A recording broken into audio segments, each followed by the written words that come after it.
Махтум Кули проучился в Хиве уже около 3 лет, когда из родного села пришла печальная весть – умер отец.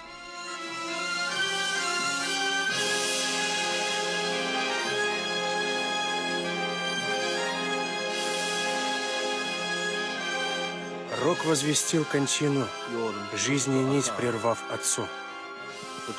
Таков сей мир. Недолг диалог. Махтум Кули остался на родине, так и не закончив обучение. Но его стихи, ставшие классикой, прославили медресе Ширгази на весь мир. Под кровом жил твоим и соль твою вкушал 3 года я подряд, прекрасный Ширгази. Тут зимы коротал и весны тут встречал. Прощай, науки дом, прекрасный Ширгази. Эх, хотел бы я так изящно писать. Кстати, за вдохновением прихожу сюда, в парк имени Махтум Кули. Это мое любимое место в Ашхабаде. Здесь под присмотром нашего великого поэта хорошо сочиняется.